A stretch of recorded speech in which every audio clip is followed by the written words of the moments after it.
میگن ما ناو فرستادیم طرف ایران. خیلی خوب. Massive precision strikes on the three key nuclear facilities in the Iranian regime. The Supreme Leader is cornered, two American carrier strike groups closing in, nuclear talks collapsing in real time. A deal, or we're going to get a deal one way or the other. I would think that would be enough time, 10, 15 days, pretty much maximum. Trump is threatening to hit Iran again harder than before. Cargo planes have landed in theater based on a CNN review of flight data.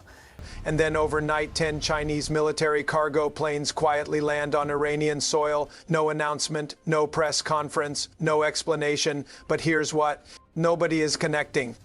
China didn't just send a message. China may have just handed Iran exactly what it needs to survive what's coming, and Trump already knows it. Let's set the scene, because the scale of what America has quietly assembled around Iran over the last several days is something that most people aren't fully grasping yet. The UK Defense Journal's senior military editor, tracking every single movement, has confirmed that what's happening around Iran right now is the largest American military buildup anywhere on the planet since the Gulf War. Not since 9/11s, not since the Iraq invasion, since the Gulf War. In just a 48-hour window, the U.S. moved 18 F-35 Lightning fighter jets out of Royal Air Force Lakenheath toward strike positions around Iran. Alongside those came multiple KC-135T Stratotankers, essentially flying gas stations designed to keep America's warplanes in the air indefinitely, E-3G Sentry surveillance.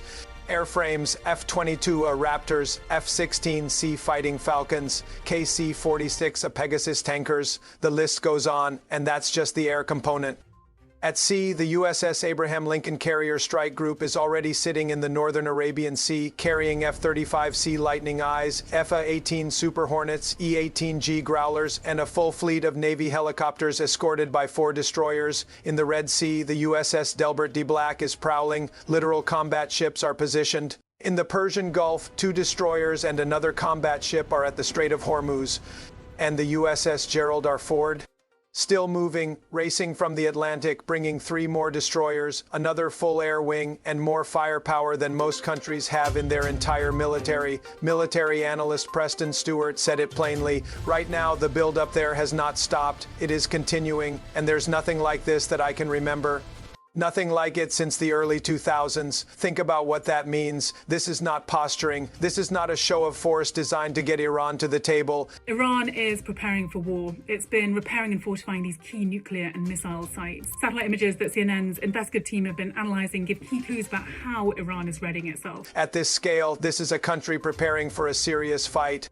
But here's where the story takes a turn that nobody in Washington seems to want to talk about out loud. While every analyst on television was watching American warships converge on the Persian Gulf, something else was happening in the skies over the Middle East. 10 Chinese military cargo aircraft landed in Iran overnight. 10. Not one, not a diplomatic flight, not a commercial carrier, military cargo planes under the cover of darkness in the hours immediately following Trump's most explicit warning yet that Iran faces devastation if nuclear talks collapse. Now, officially, China has said nothing. Iran has said nothing. There is no press release, no foreign ministry statement, no state media acknowledgement from Beijing that this even happened, and that silence is louder than anything either government could have said. Because here's what we know about how China operates. Vance said that in the context of how difficult it is to negotiate with Iran's Supreme Leader Khamenei, but read between the lines of what he's actually describing. The Supreme Leader talks to Putin, the Supreme Leader talks to Xi. Those are the 2 relationships that actually matter inside the walls of Tehran, and neither of those men are at the negotiating table in Oman. So while American diplomats are sitting across from Iranian foreign ministers who, by Vance's own admission, have no real power, what is Xi Jinping actually telling Khamenei through back channels? And what exactly was loaded onto those 10 cargo planes? To understand why China would make this move right now, you have to understand one of the most underreported demands that the U.S. brought into these negotiations. Hidden inside the framework of American demands being discussed in Oman is something that stunned analysts when it leaked. The U.S. isn't just demanding Iran dismantle its nuclear program. It isn't just demanding that Iran reduce its missile range so they can't reach Israel. There's a 5th demand, one that almost nobody is covering. The U.S. wants Iran to reduce its energy supply to China. Let that land for a second. In the middle of a nuclear standoff with two carrier strike groups bearing down on the Persian Gulf, the United States is at the table demanding that Iran cut off the energy lifeline it provides to Beijing. That is a geopolitical gut punch aimed not just at Tehran but directly at Xi Jinping. Iran has been one of China's primary sources of sanctioned oil for years, billions of dollars worth of energy, moving quietly beneath the radar of Western sanctions, keeping Chinese industry running and keeping the Iranian regime financially afloat. It's a relationship built on mutual survival. If Iran signs a deal with America that includes cutting China's energy supply, Beijing loses one of its most strategically important backdoor oil routes overnight. So ask yourself, if you were Xi Jinping and you just watched 10 of your military cargo planes land secretly in Iran the night after Trump issued his most serious war warning, what would you have put on those planes? Here's where this gets even darker. In the 24 hours surrounding those cargo plane landings, the Iranian Revolutionary Guard Corps, the IRG, made a bold and aggressive move that fits perfectly into this larger picture. Iranian forces seized two tankers near the Strait of Hormuz. They took 15 foreign crew members hostage. They confiscated nearly 1 million liters of fuel. Then, in what has become Iran's signature move, they held a press conference where the IRG commander conveniently refused to name the tankers, refused to name the nationalities of the crew, refused to reveal what flag those ships were flying. Think about why you hide that information. You hide it because the answer creates a problem you're not ready to deal with publicly yet. If any of those crew members are American, this is no longer a smuggling enforcement operation. This is a hostage situation, and Iran just manufactured leverage for negotiations happening the same night. The foreign minister goes on television and tells America that Iran has no plans to execute anyone. Within a week, Iran executes 15 prisoners. The foreign minister agrees to talks in Istanbul with Arab observers. Hours later, Iran demands the talks move to Oman with no observers and bilateral sessions only. The U.S. says no then. Iran announces the talks are back in Oman on their terms. This is not confusion. This is not disorganization. This is a regime running a calculated stall, buying days, buying weeks while something else is being prepared. And those cargo planes? They landed right in the middle of that stall. So what are the realistic possibilities here? What does China send to Iran in military cargo aircraft secretly hours after Trump threatens destruction? The first possibility, and the one most likely to be dismissed publicly, is advanced electronic warfare equipment, jamming systems, anti-drone technology, systems designed to blind American reconnaissance aircraft and degrade the sensor advantage that gives the U.S. its overwhelming edge in any aerial campaign. If Iran can reduce America's ability to see and target precisely, it transforms what the U.S. expects to be a rapid, surgical air campaign into something much messier and longer. The second possibility is air defense components. Iran's existing air defense network was degraded during what Trump called Operation Midnight Hammer, replacement hardware, upgraded radar components, surface-to-air missile guidance systems. Any of these would directly extend Iran's ability to absorb an American aerial blitz and keep fighting. The third and most alarming possibility connects directly to what the nuclear deal talks are actually about. Remember what we know about Iran's nuclear stockpile. The U.S. strikes last year destroyed the facilities, but analysts are nearly certain that Iran moved its enriched uranium enriched to 60%, nearly two-thirds of the way to weapons grade before those strikes landed. That stockpile exists somewhere, hidden, mobile, protected. A nuclear deal isn't just about stopping future enrichment. It's about getting that stockpile out of Iran's hands and shipped to a third country. The framework being discussed in Oman specifically proposes shipping that uranium to Russia. But what if China made Iran a different offer?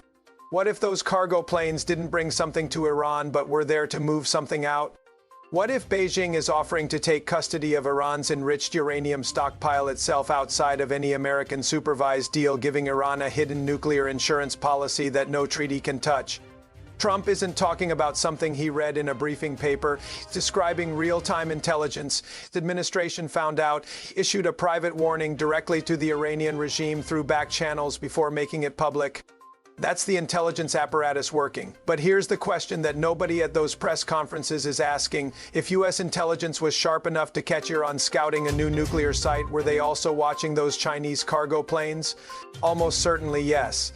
And if Trump knows that China just landed military aircraft in Iran overnight, that changes the entire calculus of what happens next, because this is no longer just a U.S.-Iran standoff. If China is actively resupplying and potentially reshielding the Iranian regime on the eve of potential American military action, Trump is no longer making a decision about whether to strike Iran. He's making a decision about whether to confront China.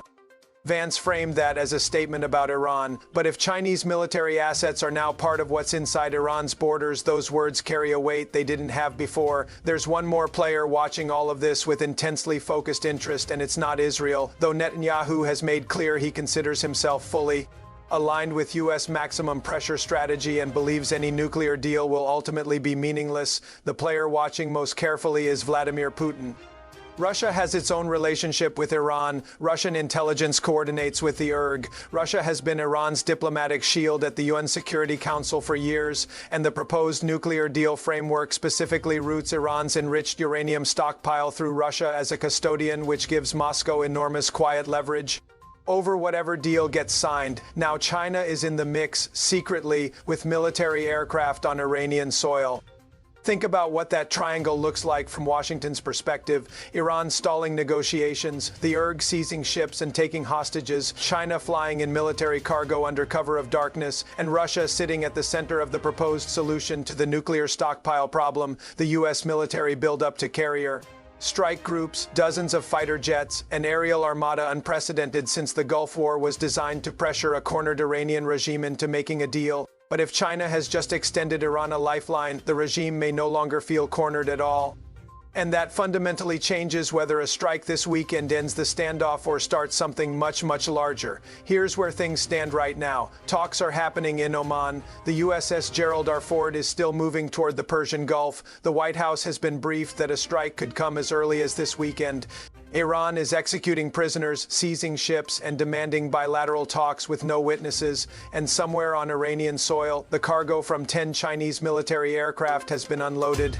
Trump's team believes there is a 90% chance of kinetic action in the coming weeks. Military analysts say the buildup has not stopped. The demands between the two sides remain miles apart, Iran refusing to dismantle its missile program, the U.S. refusing to accept anything less than full nuclear surrender. The question was always whether Iran would blink. But now there's a second question, one that could reshape the entire conflict before the first bomb drops. Did China just make sure that Iran doesn't have to? Stay with us, because in the next 72 hours, we're going to find out whether this is the beginning of a deal or the opening chapter of something none of us are fully ready for. If you want real analysis as this unfolds in real time, subscribe now, hit the notification bell, because when the next move happens, and it's coming fast, you're going to want to be here.